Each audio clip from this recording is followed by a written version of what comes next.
J'aimerais vous poser une question, s'il vous plaît. C'est lui qui est dans l'incrédulité et dans les ténèbres, n'est-ce pas, prophète Jude? Ça dépend. Ok. Ça dépend. Développer un peu sur le nom. Il n'y a pas forcément une noirceur. Il peut être incrédule par des questionnements. Ok. Simplement. D'accord. Et un autre, par une noirceur. Parce que beaucoup de gens, nous le savons tous, beaucoup de gens et beaucoup de prédicateurs qui, entre guillemets, prétendent avoir la vérité et tout, j'ai toujours défié les gens. Je l'ai dit toujours tout haut.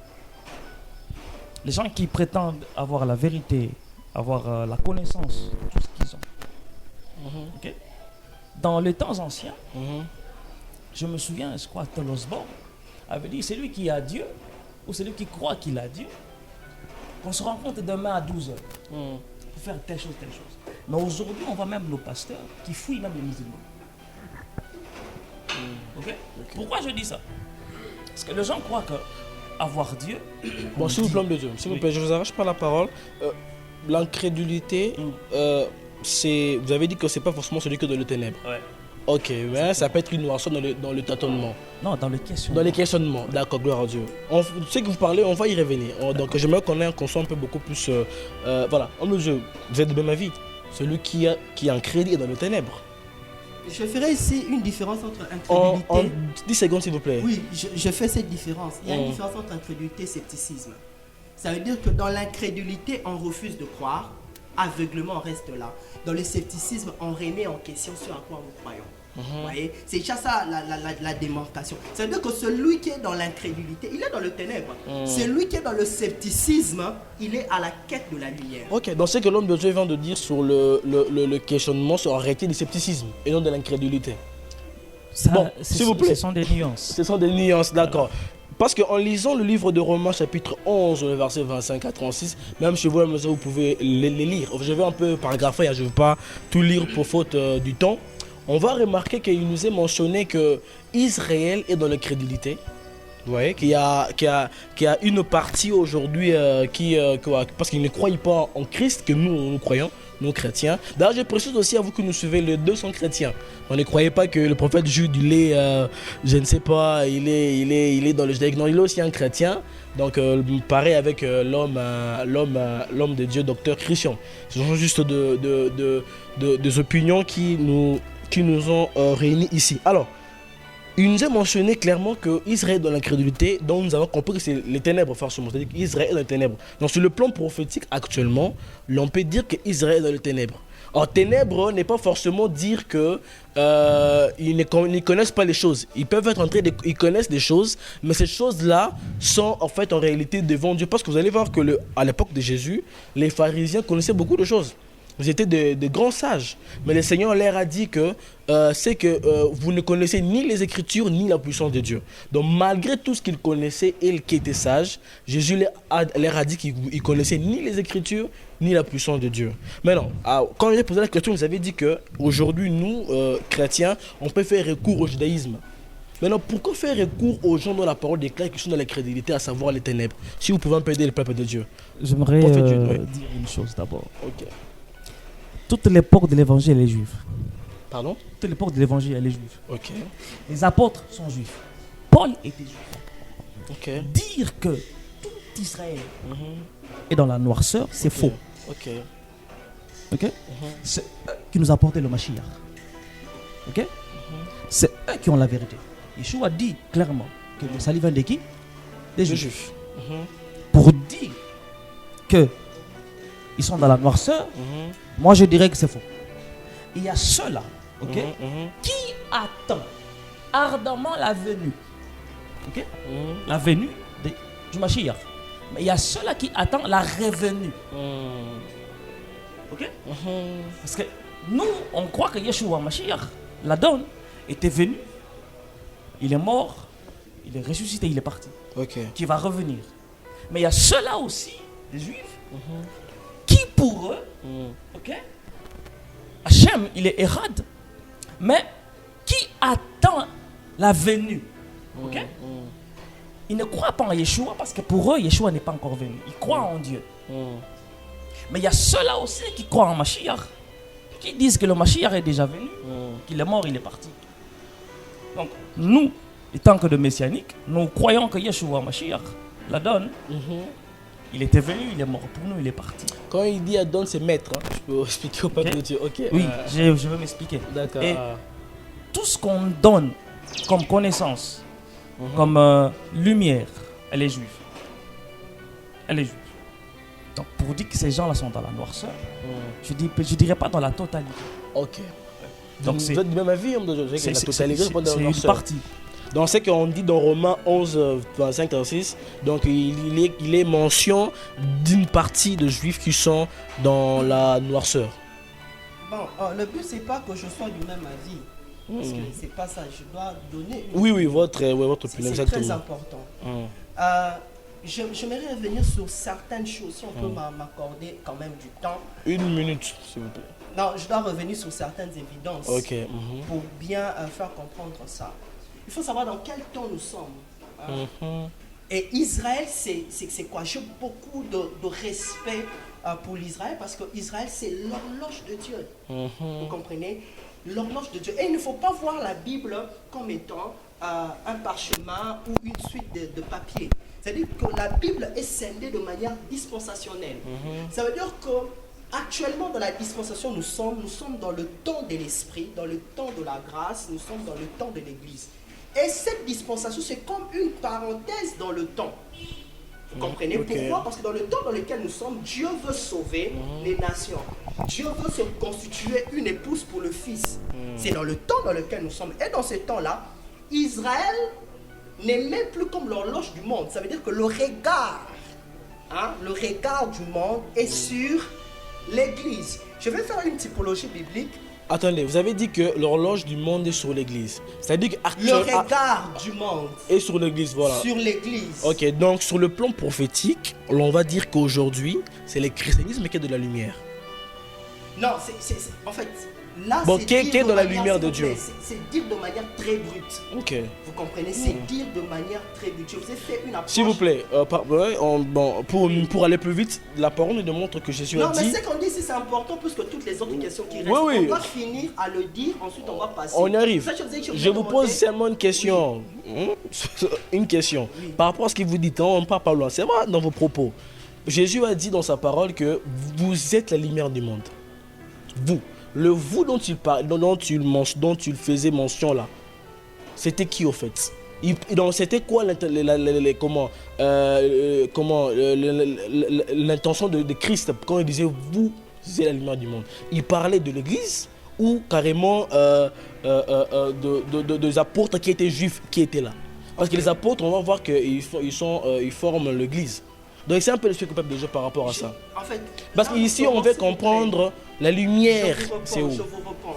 Il faut savoir que quand Jésus était là, quand les disciples étaient avec lui, lorsqu'ils étaient en train de marcher avec les disciples, c'est que Jésus était en train de faire comme travail, que ce soit sur le plan sacerdotal, que ce soit sur le plan liturgique, que ce soit même en termes d'enseignement, c'était déjà en contradiction avec le judaïsme classique. Ok. Il faut déjà le savoir. Quand il s'adresse à ses disciples, même quand il donnait des paraboles, mais la Bible dit clairement qu'à chaque fois que le juif lise la Bible, il y a comme un voile qui est jeté sur eux. Et nous sommes en train d'affirmer ici, il y a une partie de juifs qui sont dans le noir, qui ne voient pas, surtout parce que nous avons les pré-messianistes, nous avons les messianistes, nous avons les post-messianistes. Ça veut dire que ceux qui sont, par exemple, les messianistes d'actuel, ils croient au Seigneur Jésus.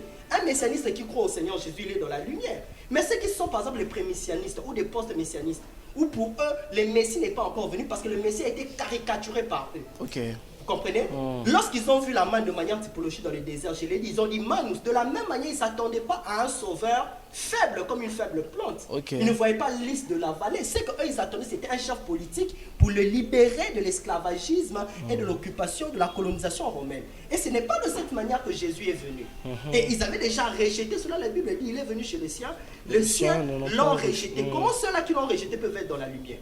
C'est absolument. Déjà, ceux qui sont préminalistes et post-messianistes, ils sont déjà dans cette noire. Nous, vous avons compris, homme de Dieu. Je donne la parole. S'il vous plaît, je finis par là. Et ceux qui croient au Seigneur Jésus, ils sont sauvés. Parce qu'aujourd'hui, nous les disons, on ne peut pas être sauvé dans le judaïsme. Ok, gloire à Dieu. Voilà, rapidement, homme de Dieu et prophète Jude, par rapport à ce que... Parce que là, nous sommes maintenant, on veut savoir maintenant où se trouve la lumière. Okay. L'homme de Dieu a parlé, il a expliqué au peuple de Dieu qu'en réalité, aujourd'hui, nous ne pouvons pas considérer l'israélisme comme un peuple, comme une région ayant de la lumière. Parce que la lumière aujourd'hui, c'est auprès de nous, dans le christianisme. Que pouvez-vous dire aussi? Quelle est votre opinion? Je suis fidèle à ma parole. Je dis ceci. L'époque de l'évangile, elle est juive. Ok. Les apôtres sont juifs. Ceux-là qui nous ont apporté la parole, elles sont juifs. Même Pierre, Paul, tous ces gens-là sont des juifs. Ok. Donc pour dire que ces gens-là sont dans le fausseté. Non, s'il vous plaît, pour que les choses soient plus rapides, vous dites que par là, je me mets dans la casquette du peuple de Dieu qui nous suit. Sûrement, ils peuvent avoir. J'essaie d'entrer dans leur tête aussi pour poser les mêmes questions qui se posent en ce moment en vous écoutant. Okay. Alors, vous dites que les apôtres étaient juifs. Mais on voit quelque part l'apôtre. Bon, vous dites qu'ils étaient juifs. Donc, en vous entendant parler, c'est d'une manière un peu pour faire comprendre de Dieu que les juifs ne sont pas dans la fausseté. Okay. Mais pourquoi est-ce que alors on voit l'apôtre Paul dire que dans les Écritures que en Christ il n'y a ni juif ni grec. Ça veut dire que quelque part vous allez voir que même les apôtres n'imprimaient pas leur judaïsme. Non, pas leur judaïsme, mais leur état en tant que juif. Mais ils primaient beaucoup plus la nouvelle naissance en tant que de nouvelles créatures. Même on dit en l'apôtre Paul 1 Corinthiens 5 verset 7 que nous sommes de nouvelles créatures en Christ. Donc ils ne faisaient pas trop, ils ne voulaient pas trop vraiment faire apparence de leur état en tant que... Mais il parlait beaucoup plus de nouvelle naissance, en tant que de nouvelle créature où il n'y a ni juif ni grec, mais tous unis en Christ. Pourquoi il dit ça? Parce qu'il sait qu'en Dieu, il n'y a pas de nation. D'abord, pas de tribu. En lui, tout le monde est un. Ok? Mais cela ne signifie pas qu'il n'y a pas de juifs, il n'y a pas de grecs. Lui-même était juif, Paul. Et il dit ça parce qu'il sait qu'en lui, en Mashiach, il n'y a pas cette partie-là. Tu vois un peu. Alors quand on dit que le judaïsme, c'est la noirceur et tout, pour moi, ça c'est manquer du respect au peuple d'Israël. Parce que Dieu, nous prions leur Dieu. Quand beaucoup de chrétiens prient, ils disent quoi? Dieu de qui? D'Israël. Il ne dit pas Dieu de Congo. Non. C'est manquer du respect pour Israël. Quand on dit que tout ce qu'il dit, c'est dit là. C'est manquer, c'est manquer. Vraiment, on ne peut pas manquer du respect en Israël. Il faut vraiment être borné pour dire ça. Israël, c'est la lumière. Israël, c'est la lumière. C'est la lumière. Elle est une lumière. C'est pourquoi j'ai toujours dit, tout ce que nous avons ici vient de là. Quand Yeshua a dit que vous êtes la lumière du monde, il ne parlait pas de l'homme, il parlait de l'être. Parce qu'il y a une différence entre l'homme et l'être. Quand il dit que vous êtes la lumière du monde, il parlait de l'homme intérieur. Donc il parlait de l'homme intérieur. Voilà, de l'intériorité de l'homme. Mais de quel homme? Juif? Ou juif ou n'est pas juif. Parce que l'être intérieur n'a pas de culture, ni même de connotation. Elle peut être juive ou sémitique ou hébreu ou je sais pas quoi. Mais l'être intérieur est très important parce qu'avec Dieu, c'est pas d'abord toi la personne, c'est l'être qui est à l'intérieur qui prime d'abord. Alors, quand il dit que vous êtes la lumière du monde, comme j'ai dit, il faisait rapport à l'être. Et dire que le christianisme est dans la lumière et le judaïsme est dans la fausseté, moi je dirais que c'est non. Et j'aimerais signifier une chose qui est très importante d'ailleurs. Yeshua, qui est mort, ressuscité, il enseigne aux disciples pendant 40 jours. Bizarrement, cet enseignement-là n'a jamais été donné. Parce que le disciple nous a enseigné les choses que Yeshua a dit quand il était vivant. Mais quand il est mort et ressuscité, cet enseignement-là qu'ils ont reçu pendant 40 jours, ça a été donné où? Nulle part. Ils ont gardé ça pour eux-mêmes. Parce que ça a été une très grande spiritualité. de forts enseignements. C'est pourquoi on a enlevé beaucoup de choses dans la Bible par rapport à ça. Parce que ces choses-là dépassaient même tout ce qui était écrit. Vous voyez un peu. Donc, si on doit dire toutes ces choses que le judaïsme est mauvais et tout, il faut tourner la langue cette fois. Vraiment cette fois. Vraiment cette fois. Et il faut avoir un peu de pudeur pour en parler et puis pour signifier ces genres de choses. Là, je pense que le public entend et vous aussi, déjà vos questions sont en train d'être écrites et tout. Alors, nous sommes en train de clôturer déjà presque à la fin déjà par rapport à la question de l'émission. Maintenant, on va parler sur les scènes. Vous voyez un peu de référer. Mais là, maintenant, nous y sommes. Comment ça s'appelle l'évolution. Voilà, sur le concernant la religion du sang. Dans le sang du sang, les deux religions. Expliquez-moi un peu.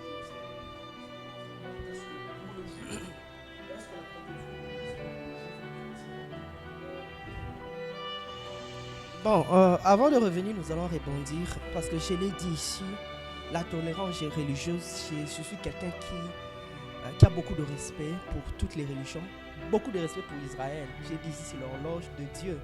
J'ai toujours prêché partout où je suis allé qu'Israël c'est l'épouse de Dieu et l'Église c'est l'épouse de Christ.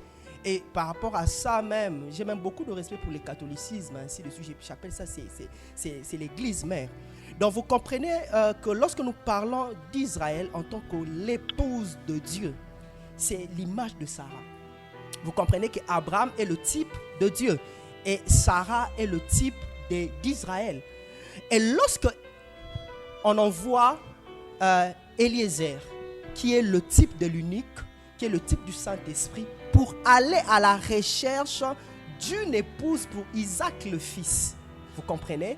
Et c'est comme le Saint-Esprit qui est venu dans les nations pour chercher pour Christ, pour le Fils, l'épouse, qui est bien sûr l'Église. Lorsque Eliezer a été relâché par Abraham pour aller dans la maison de Laban, si je me trompe, pour chercher une épouse pour le fils Isaac, en cette période-là, lorsque Isaac et Rebecca se sont rencontrés dans le champ, qu'est-ce qui s'est passé? Quelque temps après, on a parlé de la mort de Sarah. Ça veut dire il ne peut pas avoir deux soleils. Nous sommes au soir. Revenez sur le plan typologique, sur la vision de Joseph. Joseph a vu quoi? Le soleil, la lune, les étoiles s'est prosterné. Et qu'est-ce que Dieu dit à Abraham? Tu as deux postérités. Une de tes postérités, c'est le sable de la terre.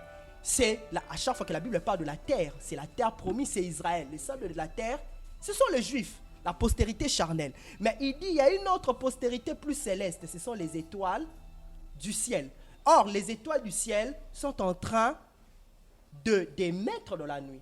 Or, nous savons que depuis la croix, nous sommes au temps du soir. Et dans le temps du soir, ce n'est plus le soleil qui éclaire. Qu'est-ce qui éclaire au temps du soir? C'est la lune qui reçoit la lumière du soleil. Ça veut dire que la lumière de l'église vient automatiquement de Christ. En tant que soleil levant, en tant que soleil de la justice, la lumière de l'église vient de Christ. Et c'est l'église qui préside le temps du soir et non Israël. Pourquoi? Parce que lorsque Isaac trouve Rebecca, il faudrait que Sarah meure. C'est pour ça que j'ai parlé que nous sommes dans une parenthèse dans le temps de la grâce. Et dans le temps de la grâce, on ne peut plus parler d'Israël. C'est une fausseté. On ne peut plus parler d'Israël. On va parler d'Israël après l'enlèvement. Lorsque l'église sera enlevée, et en ce moment, l'esprit ne va pas être en train de faire la plénitude de sa mission sur terre. En ce moment, les nations doivent encore regarder à Israël. En ce moment, les nations ne peuvent pas regarder à Israël. Vous comprenez? Ils doivent regarder à l'église. Pourquoi? Parce que l'église, c'est le tabernacle. L'église, c'est l'arche de Noé. Et c'est dans l'arche de Noé que nous devons entrer. Vous voyez? L'image de l'assemblée. C'est là que nous devons être sauvés. Et je n'aimerais pas ici faire un débat parce qu'il faut parler du salut.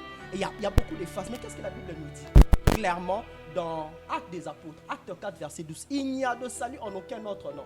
Il n'y a de salut. Ça, c'est le verset phare du sotériologiquement.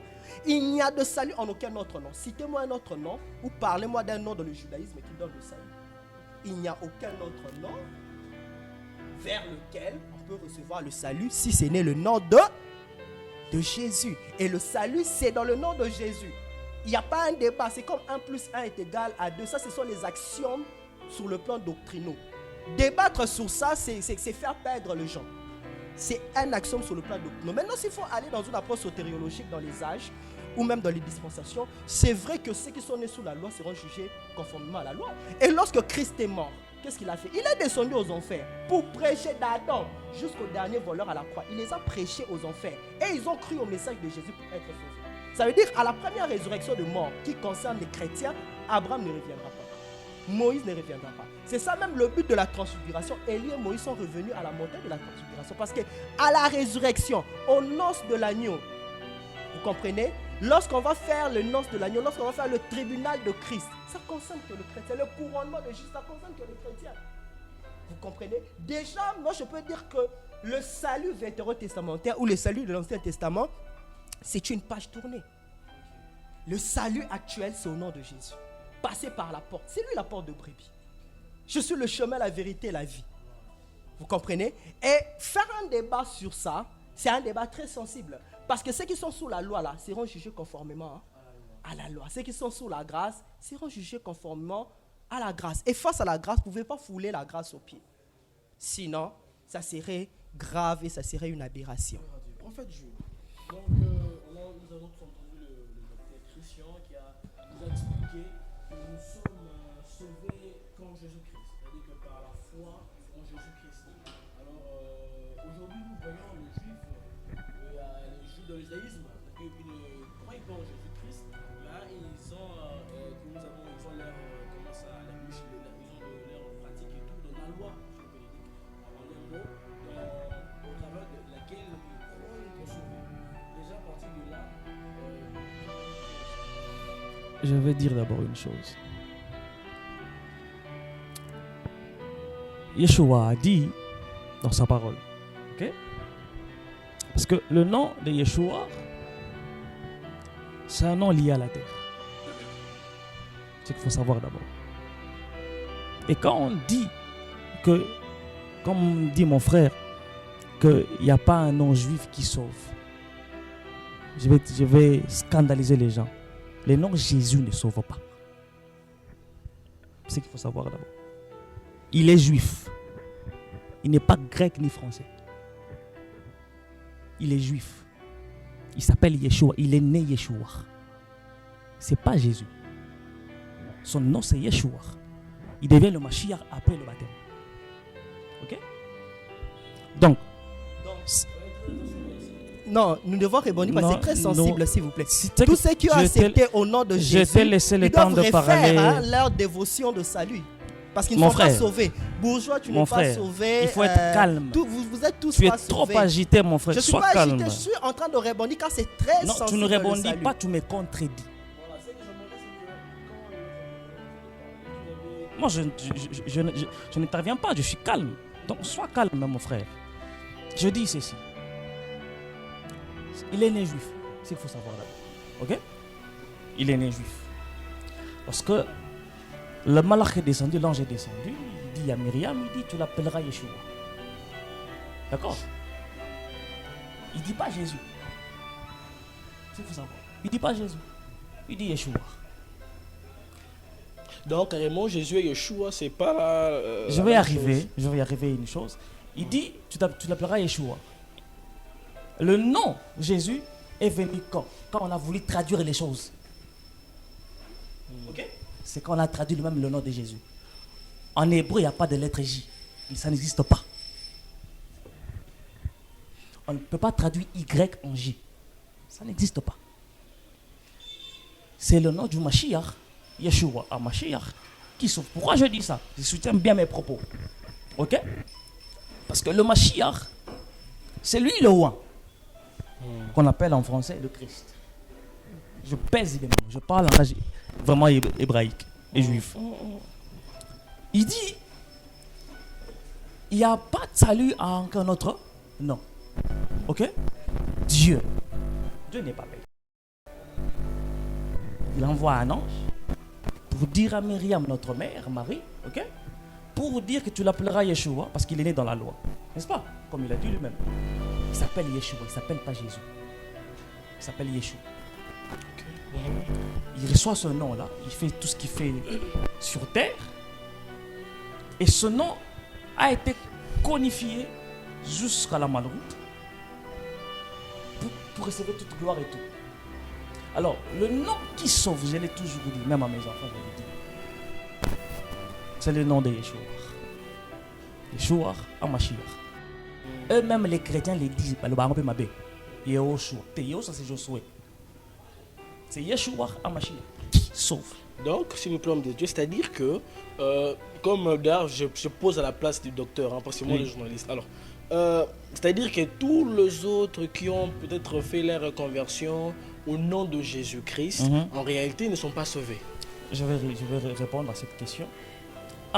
Ils ont mal reçu. D'abord, pardon, ils l'ont mal reçu. Ok. Ils l'ont mal reçu. Eux, ils le reçoivent comme Seigneur et Sauveur. On ne le reçoit pas comme Seigneur et Sauveur. On le reçoit tant qu'il est Seigneur et Sauveur. Ok. On le reçoit tant que Seigneur est Sauveur. C'est comme ça qu'on le reçoit. Et je vais toujours dire ça. Il faut redonner la vérité. Et Apocalypse dit ceci. Jean dit ceci. Les âmes élues de Dieu, les 144 000 âmes élues de Dieu, descendront, pour redonner la vérité. N'est-ce pas? Apocalypse. Pour redonner, c'est-à-dire il y avait des choses de par-ci par-là qui feraient des péripéties. Pour aller un peu plus vite, il faut faute du temps parce que l'émission doit bien respecter notre timing. Alors, concernant vos mots, parce qu'on avait posé la question de savoir si nous sommes sauvés. D'abord, la question primaire, c'était de savoir si nous sommes sauvés par la foi ou par la loi. Alors, nous avons compris qu'il nous est sauvé par la foi en Jésus. Par la foi en Jésus. Là, on a déjà parlé de la foi en Jésus-Christ. Et vous aussi, vous avez affirmé qu'on est sauvé par la foi, mais pas en Jésus, mais en Yeshua. C'est-à-dire que nous devrions, c'est-à-dire que si on peut le peuple de Dieu, d'après vous, c'est-à-dire que tout le monde doit pouvoir, comment je peux dire, reprendre une forme de conversion. Ça, c'est dire maintenant que je ne suis pas sauvé en Jésus, mais en Yeshua Hamashiach. Exactement. Docteur Christian. Je ne veux pas revenir là-dessus pour ne pas égarer davantage le peuple de Dieu, parce que ce sont des aberrations. Et vous savez, Dieu est même dans nos langues. Quand vous dites Nzambe, Nzakumba, ça qui a un lien avec le juif. On peut faire ici une approche linguistique ou linguistique critique. Quand tu dis Nzambe, Nzakumba, ça c'est une langue bantoue. Le combat là, que les pygmées utilisaient, ça n'a rien à voir avec vos Yoshua, vos Mashiach. Dans toutes nos langues, il y a le nom de Dieu. Et quand on dit Yesu, ça a quel lien avec tout ce que vous savez dans le judaïsme. Nous devons comprendre une chose, que Dieu transcende ces choses. Sinon, Dieu n'est pas Dieu. Si tout le monde, que ce soit dans la forêt équatoriale, que ce soit les pygmées, vous savez, croire en Dieu, c'est une évidence spirituelle. C'est pour ça que la croyance, ce n'est pas d'abord le fruit de la pensée ou de l'intelligence. Je crois que c'est une évidence spirituelle. C'est dans l'esprit. Ça veut dire que Dieu transcende même la langue que quelqu'un est en train d'utiliser. Quelqu'un peut bégayer, quelqu'un peut utiliser ça dans sa langue maternelle. Dieu est au-dessus de ça. Je n'aimerais pas revenir dans ces débats-là. Les débats même qu'on entend, être baptisé au nom du Père et du Fils, être baptisé au nom de Dieu. Il y a trop ces tendances-là. Ce n'est pas ça la vérité. Ce n'est pas ça la vérité. Ok, gloire à Dieu. Nous reconnaissons que Jésus est le Rédempteur, nous reconnaissons qu'il est le Sauveur, nous reconnaissons qu'il est le roi de Dieu, il est le Fils de Dieu, nous reconnaissons sa divinité. C'est largement suffisant que les querelles linguistiques, là ce sont des querelles linguistiques. D'accord, s'il vous plaît, avant que les sujets vraiment est très vastes concernant le Jésus, Yeshua.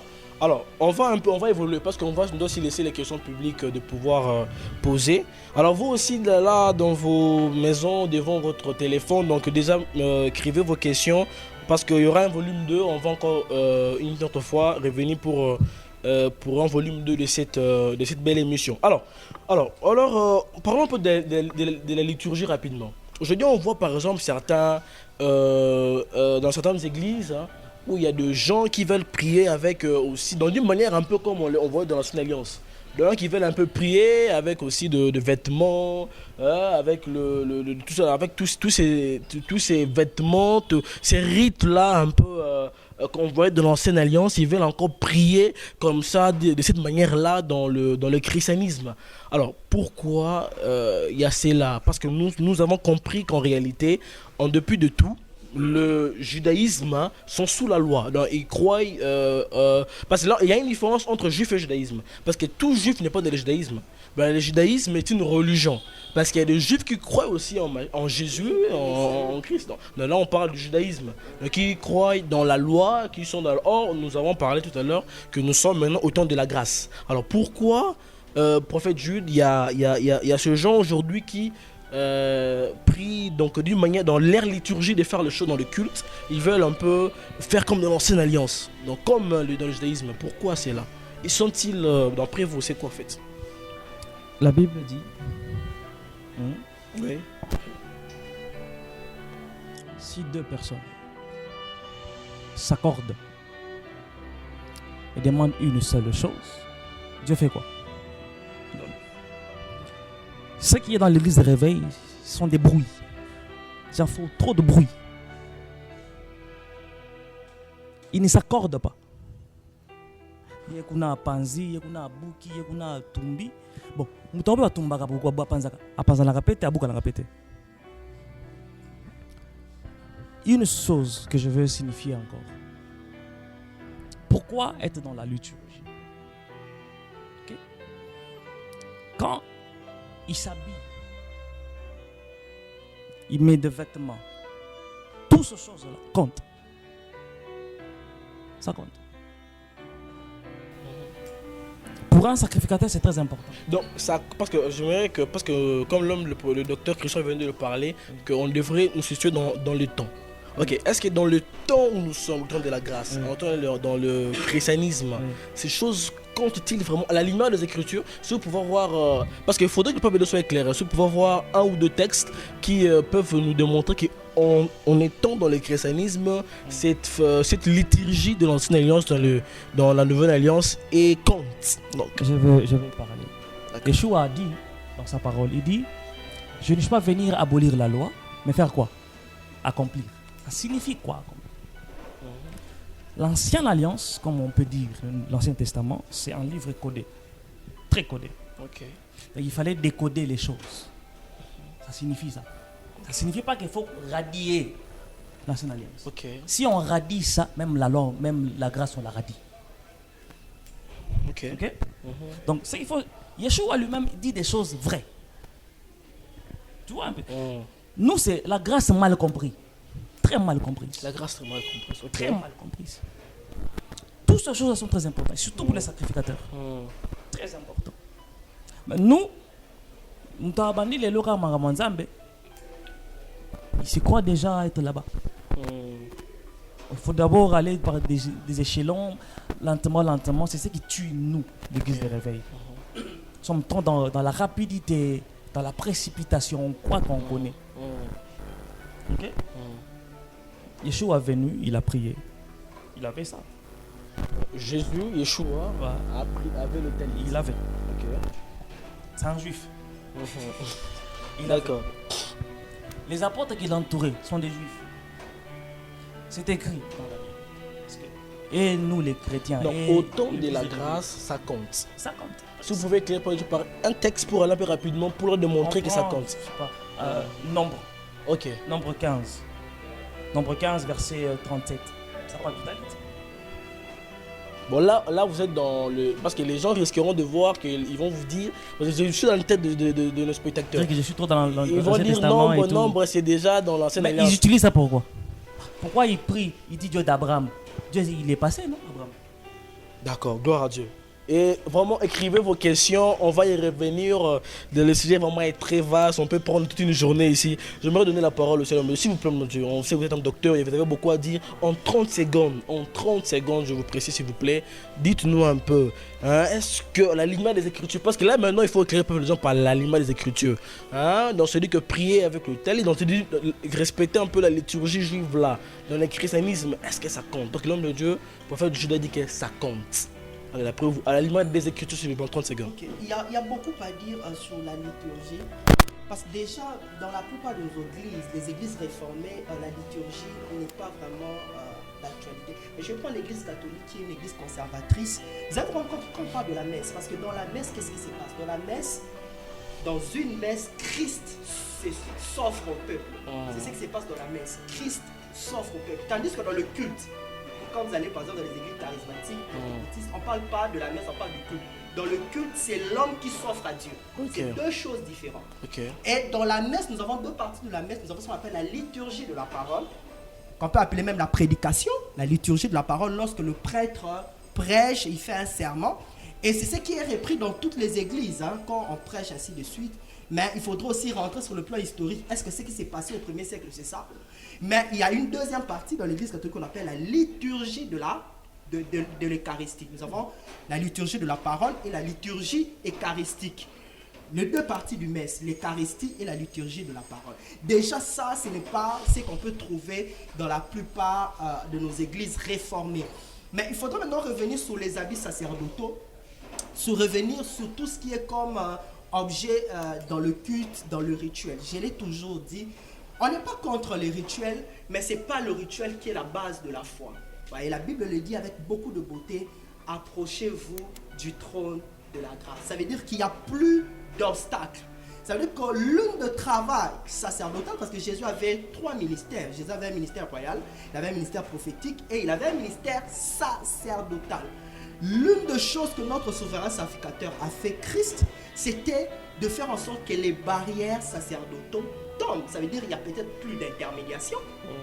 C'est vrai qu'ici, il faudrait aujourd'hui parler de l'intermédiation. On ne va plus le parler vraiment dans le contexte vétérotestamentaire, mais dans le contexte néo-testamentaire. Ça veut dire que je peux aller vers un homme de Dieu, il prie pour moi. Mais l'homme de Dieu n'est plus un intermédiaire entre moi et Dieu. Vous comprenez? Parce que Christ, aujourd'hui, il est le seul médiateur entre les hommes et Dieu. C'est-à-dire que l'intermédiation a changé, beaucoup de choses ont changé. Les rideaux du temple ont été déchirés pour que tout le monde s'approche de Dieu. Ça veut dire qu'aujourd'hui, nous sommes dans le sacerdoce universel. Le sacerdoce néo-testamentaire, c'est un sacerdoce universel. J'ai fait de vous un royaume des sacrificateurs. Nous sommes dans l'ordre de Melchisédek, où nous sommes des prêtres et de rois. Ça veut dire quoi? Dans ce sacerdoce-là, la grâce a résolu, parce que nous sommes sauvés par la grâce, par le moyen de la foi, Éphésiens 2, verset 8. Nous pouvons nous approcher de Dieu librement. Avec talit ou sans talit, avec foulard ou sans foulard, avec maquillage ou sans maquillage, avec habits sacerdotaux ou sans habits sacerdotaux. Et tous ces habits sacerdotaux, on ne peut pas le rejeter parce que ça a un sens symbolique. Le symbolisme ne remplace pas la foi est au-delà du symbolisme. La foi vient de ce qu'on entend. Ce qu'on entend vient de la parole de Dieu. Christ est l'auteur et le consommateur de notre foi. Et que ceux qui s'approchent de Dieu croient que Dieu existe. Si tu crois que Dieu existe, que tu es le talit, tu vas t'approcher de Dieu. Mais nous ne disons pas que ces choses sont démoniaques. Non, que ce soit l'encens, que ce soit les bougies. Une fois, j'étais en train d'expliquer que la bougie représente par exemple l'intensité de la spiritualité. L'encens, par exemple, ça a un rôle très important dans le prophétique, comme le parfum, ainsi de suite. Mais en réalité, ce n'est pas ça le fondement de la foi. Ce sont les accessoires tout autour. Donc, d'une manière facultative ou permissive, un chrétien peut prier avec un talit, avec de l'encens, de manière facultative. Oui, les chrétiens folkloriques, les chrétiens qui veulent un peu faire du folklore. Mais dans le fond, rien ne change. Rien ne fait. C'est comme si l'eau, tu peux boire l'eau dans le robinet, tu peux boire l'eau dans un seau, tu peux boire l'eau dans un verre. C'est lui qui a bu l'eau dans un verre et celui qui est allé boire avec ses mains. Tous ils ont bu. C'est ça en fait la spiritualité actuellement. Que tu le mettes ou que tu le mettes pas. Il y a des églises qui prient avec le foulard. Parce que la Bible dit que la femme ne doit pas être tout ça. La femme doit être voilée. Dans toutes ces églises-là, ils ont une servante qui prend Catherine Koudman, qui ne se couvrait pas. Prophète Jude, essayez de nous parler aussi par rapport à ce sujet en une minute, parce qu'il faut maintenant donner Moi, je suis toujours, mot. S'il vous plaît, avant que de vous laisser la parole, il y a une question, une question qui vient vraiment là en esprit. Par rapport à Galates chapitre 2 verset 14. Bon, je ne vous ai pas le dessus, mais il nous est mentionné que pourquoi forces-tu le païen à judaïser? Là, c'est en Galates chapitre 2, verset 14, où l'apôtre Paul disait à Pierre, pourquoi forces-tu le païen à judaïser? Bon, nous, hein, quand on parle de païen, on voit un peu les nations, hein, parce que nous sommes devenus une nation, église en fait, qui formons l'église, nous les nations. Autrement, comme s'il voulait pour dire, pourquoi forces-tu le nation à judaïser? Parce que le juif prenait le chrétien et le nation pour le païen.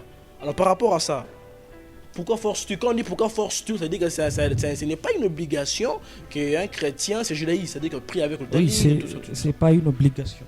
Ok, Je dis, c'est pas une obligation. Nous, on n'oblige personne. ok, Ok? C'est symbolique, ok, très symbolique, ok. très spirituel et très important. Ok? On ne force personne à porter un talit, à porter une kippa, prier avec des bougies et tout. Si tu ne sais pas cette portée spirituelle que ça apporte, on ne te force pas. Donc Ta ça a une croyance. portée spirituelle. Très élevé. En une minute, tu viens un peu nous démontrer le portée spirituel qui est le talit, tous ces éléments-là. En une minute, s'il vous Bon, plaît. je vais expliquer juste quelque chose. D'accord. Nous avons 4 fils ici. Ok. Qui est Yod et on va voir les 4 lettres des termes de Dieu. Ok. Donc, quand je porte ça comme ça, symboliquement, je me couvre de la gloire. D'Akadosh Baruch Hu. Ok? Ok. Le bleu symbolise le ciel. Le blanc, la pureté. Et vous allez voir, il y a un peu de doré ici. Ouais, ouais. Les poussières d'or qui sont tout autour de la malroute. Donc c'est une chose un peu symbolique. Ok? Si on prend par exemple la bougie. Dans la bougie, il y a 4 choses. Il y a l'eau, il y a le feu, il y a la terre, il y a l'air. Dans la bougie. Donc, quand quelqu'un prie avec la bougie, il prie avec les 4 matières, les 4 éléments. C'est une chose symboliquement. Nous, on ne force personne. Gloire à Dieu. On ne force personne. Ok. Tu as ta croyance, Parce qu'en j'ai fait, le mien. la fondation de toute chose, c'est le salut. C'est quelqu'un déjà qui croit en Jésus, donc il est sauvé. Donc il n'est pas forcé de prier avec les talits pour avoir une portée hautement spirituelle. Le ciel, ok, comme j'ai toujours dit, le ciel, ok, c'est juste croire en Yeshua. Ok. Quand tu crois en Yeshua, tu as le ciel. Peu importe. Peu importe. D'ailleurs, quand vous parlez de la portée spirituelle et tout ça, de tous ces éléments, on voit par exemple nos pères, Dinabe Alexandre, c'est une question phare que l'on se pose souvent. Apôtre Dinabe Alexandre, Tommy Osborne, Oral Robert, voire même William Branham. On n'a jamais vu par même les images qui priaient avec toutes ces choses, mais ce qu'on a vu Dieu faire avec eux, c'était incroyable. Est-ce que qui était la personne qui partait quand elle priait dans l'intimité là? Personne. C'est pas tout le monde qui affiche tout ce qui est derrière. Qui partait? Personne. Donc on ne peut pas dire qu'ils n'utilisaient pas parce que personne n'allait là-bas. Donc vous pouvez dire que nos pères utilisaient les talits et tout ça. D'accord, gloire à Dieu, vraiment, nous sommes vraiment à la fin, alors on n'a pas vraiment fini comme il le faut, il y aura un volume 2, alors déjà, digérez ceci, la plus grande chose, ce n'est pas beaucoup plus sombrer le peuple de Dieu, mais à vous éclairer. Déjà, en entendant le propos des hommes de Dieu, il y a vraiment une forte complémentarité là, et alors vraiment écoutez avec toute parcimonie, et posez vos questions, et ce qui vont vraiment faire encore qui va encore faire le fondement du volume 2 pour encore plus vous éclairer. C'est bien beau de pouvoir poser des questions. Alors,